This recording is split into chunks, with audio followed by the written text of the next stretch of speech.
आजचा कार्यक्रम हा मातीचं म्हणणं ऐकणाऱ्यांचा कार्यक्रम आहे. मातीचं म्हणणं शब्दांकित करणाऱ्यांचा आजचा कार्यक्रम आहे आणि त्याच्यासाठी ही सगळी मंडळी आज व्यासपीठावरती आहेत. आपल्या पंचक्रोशीमध्ये या मातीचं गायन, या मातीच्या शब्दांचा अनुवाद नेचर केअर फर्टिलायझर्सच्या माध्यमातून बर्वे कुटुंबियांनी आणि एकूणच नेचर केअरच्या सगळ्या टीमनी हे गेली 25 वर्ष अव्याहतपणे सुरू ठेवलेलं आहे.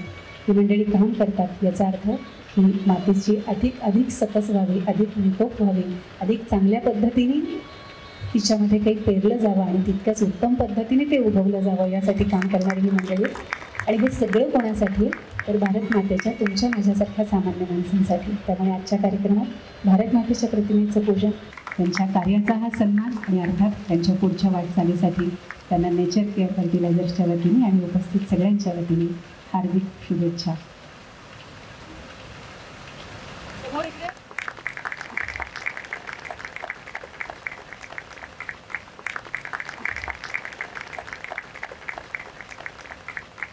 जो 60% शेतकरी आमचे होते ते आता 45%च फक्त शेतकरी राहिलेले आहेत.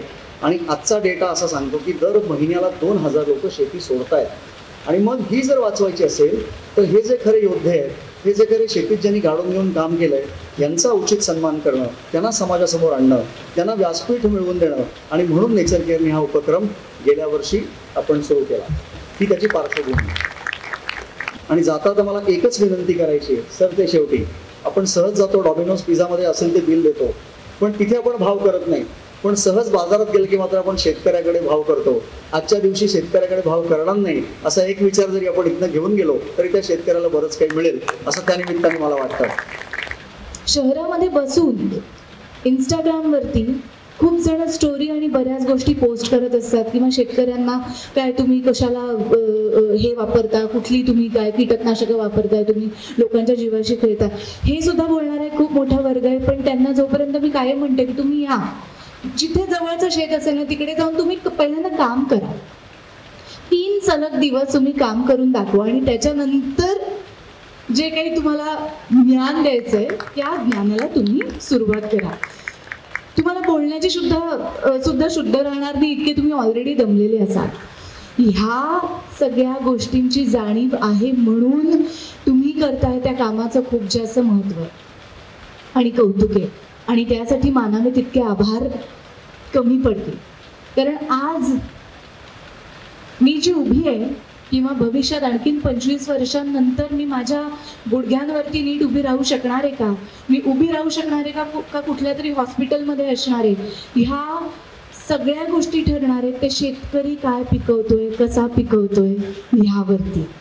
आणि म्हणून ह्या गोष्टींच्या पाठीमागे उभं राहणं म्हणजे स्वार्थ आणि परमार्थ जिथे एकत्र साधला जातो, मला वाटतं ती गोष्ट शेती असते आणि ती कुठल्या पद्धतीने केली जाते. आणि म्हणून नेचर केअर बरोबर आमचं जिव्हाळ्याचं नातं तयार झालं. कारण अत्यंत उत्तम काम फक्त पुरस्काराच्या रूपात नाही तर गेली अनेक वर्ष हे सगळेजण करतायत. आणि अशा चांगल्या कामामध्ये आपण भागीदार होणं किंवा अशा चांगल्या कामाबरोबर आपलं नाव जोडलं जाणं हे आम्ही आमचं कर्तव्य समजतो.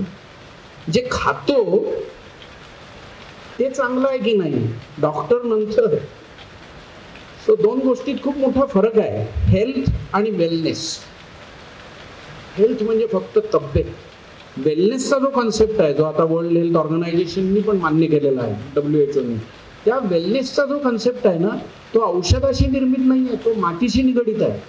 जे मातीतनं निर्माण होतं आणि जे आपण खातो आणि आपली जीवन पद्धती जशी आहे त्याच्यामुळे आपली तब्येत चांगली राहण्यासाठीची घेतलेली काळजी, हा तो वेलनेसचा कॉन्सेप्ट आहे. आणि म्हणून श्रीमंती आणि संपन्नता यातला जो फरक आहे, श्रीमंती पैशाने असू शकते, संपन्नता विचाराच्या जगण्यातनं येते. मला नेचर केअर फर्टिलायझरचं त्याच्यासाठी अभिनंदन करावं असं वाटतं या पुरस्कारातनं की बर्वे कुटुंबानी श्रीमंतीच्या सोडून संपन्नतेला जास्त महत्त्व दिलं. पर्सिस्ट अँड पर्सिस्ट म्हणजे काय? टिकून राहा, टिकून राहा आणि टिकून राहा. हे सगळे तुम्ही जे इथे आहात ना, आता जे काम करतायत ते 5 पुरस्कारार्थी आहेत. टिकून राहा, टिकून राहा आणि टिकून राहा म्हणजे काय होणार? हे 5 नाही 500 होतील, 500 नाही 5000 होतील, हे या पुढीपुरतं मर्यादित नाही, हे पुढच्या पिढीसाठी तुम्ही काम करताय. We are in a sustainable agriculture which is cyclic. Cyclic म्हणजे काय? सायक्लिक म्हणजे काय? जो खरा मंत्र आहे तो आपण विसरून गेलोय. आणि सायक्लिक म्हणजे जी जी गोष्ट मातीत टाकल्यानंतर ज्याचं कंपोस्ट होतं ते मानवासाठी स्नेही आहे, ते आपला मित्र आहे. मी मेलो पाहिजे तरच माझ्या मुलीचं बरं होणार, हे सायक्लिक आहे. सिंपल. आणि शेती तेच शिकवते. एक दाणा त्याचे 10 दाणे, 5 खाल्ले 4 टाकले त्याचे 400 खाल्ले 300 टाकले त्याचे 3000. सायक्लिक. पण शेतीतली प्रत्येक गोष्ट बाबा बरोबर आहे ना, त्याची कंपोस्ट होतं. आणि ज्याचं कंपोस्ट होत नाही ते निसर्ग विरोधी आहे. मग आता हे जे मिलेट आहे आणि तुम्ही सगळे जे निसर्ग स्नेही काम करताय त्या लोकांसाठी एक गोष्ट अत्यंत महत्त्वाची लक्षात ठेवली पाहिजे, आणि ती अशी की इथे उपस्थित असलेले नसलेले मित्र, सहकारी, कौटुंब, कितीतरी शेतकरी सध्या असे आहेत की घरचं उगवलेलं आपल्या घरी खातात, जे बाहेर विकायला जातं त्याच्यात केमिकल, पेस्टिसाइड्स आणि फर्टिलायझर मारतात. थोड्या दिवसांनी ते पण बंद करा. बाहेरच्या लोकांनाही ऑर्गॅनिक खाण्याची सवय लावणं हीही आपली जबाबदारी आहे, आणि नेचर केअर त्याच्यातला मोठा भाग सांभाळते आहे, याचा मला आनंद आणि सार्थ अभिमान आहे. कारण नेचर केअर काही कुठली केमिकल विकत नाही, ऑर्गॅनिक विकते. म्हणजे काय? सायक्लिक विकते.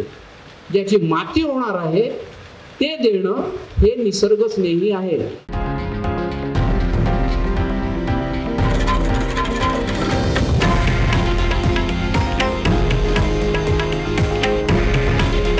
हे आहे देशातील नंबर 1 न्यूज नेटवर्क आणि आपण पाहत आहात TV9 मराठी. काळजी तुमची, हित महाराष्ट्राचं.